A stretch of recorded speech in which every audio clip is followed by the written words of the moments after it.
अकोल्यातील Dabki road POCSO प्रकरणातील सराईत आरोपी अखेर पोलिसांच्या जाळ्यात अडकला।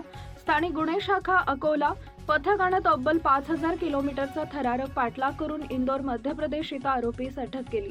दिनांक 6/9/2025 रोजी डाबकी रोड पोलीस ठाण्यात अपराध क्रमांक 299/2025 नोंदवण्यात आला होता। गणेश विसर्जनाकरता घरातील सर्व सदस्य बाहेर गेल्यानंतर घरात एकटी असलेल्या अल्पवयीन पीडितेवर आरोपी तौहीब खान समीर खान बैद वय वर्ष 28 राहणार मोहम्मद प्लॉट डाबकी रोड अकोला यानं घरात घुसून चाकूचा धाक दाखवत लैंगिक अत्याचार केला। या घटनेनं अकोल्यासह जिल्ह्यात प्रचंड संतापाची लाट उसळली। सामाजिक संघटनांनी आंदोलन छेडलं तर आरोपीस फाशी द्यावी अशा मागण्या जोर धरू लागल्या। गुन्ह्याचं गांभीर्य लक्षात घेता पोलीस अधीक्षक अर्चित चांडक यांनी पोलीस निरीक्षक शंकर शेळके यांच्या मार्गदर्शनाखाली 4 विशेष पथके तयार करून आरोपीचा शोध सुरू केला। आरोपीनं आपलं लोकेशन दिशाभूल करण्यासाठी वारंवार मोबाईल बदलला। रेल्वे बसनं सतत प्रवास केला। तो भुसावळ, सुरत, अहमदाबाद, दिल्ली, आग्रा, झांसी, गोपाळ, गुणा, ललितपूर, शिवपुरी, उज्जैन, देवास आणि अखेर इंदोर इथं पोहोचला। दरम्यान पोलिसांनी 250हून अधिक सीसीटीव्ही फुटेज तपासली, 12 रेल्वे तपासल्या आणि दिवस रात्र अथक प्रयत्न सुरू ठेवले। भोपाळमध्ये शोध मोहीम सुरू असताना आरोपी इंदोर बायपास परिसरात असल्याची खात्रीलायक माहिती पोलिसांना मिळाली। त्यानुसार स्थानिक गुन्हे शाखेचे पथक सहाय्यक पोलीस निरीक्षक गोपाल ढोले, अंमलदार शेख हसन, एजाज अहमद, मोहम्मद अमीर वेषांतर करून इंदोर इथं दाखल झाले। मोठ्या शिताफीनं सापळा रचून आरोपीला अटक करण्यात यश आलंय।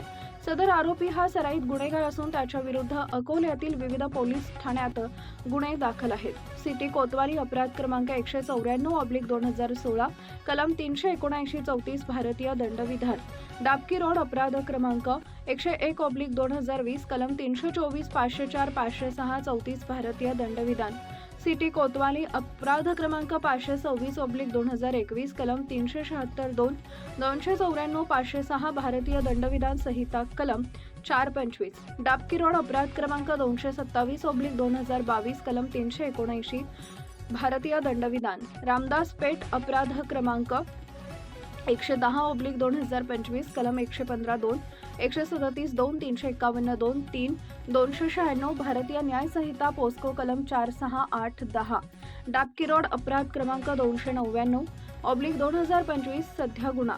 ही कारवाई माननीय पोलीस अधीक्षक अर्चित चांडक, अपर पोलीस अधीक्षक बीबी चंद्रकांत रेड्डी यांच्या मार्गदर्शनाखाली पार पडली।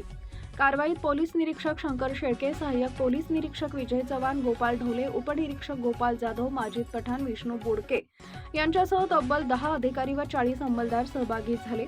तसेच सायबर शाखेचे पोलीस अंमलदार गोपाल ठोंबरे व त्यांचे सहकारी अधिकारी यांनी तांत्रिक तपासात मोलाची भूमिका बजावली। नवनवीन बातम्या पाहण्यासाठी आजच विदर्भ दूत न्यूज चॅनलला सबस्क्राईब करा आणि बेल आयकॉनला सुद्धा क्लिक करा।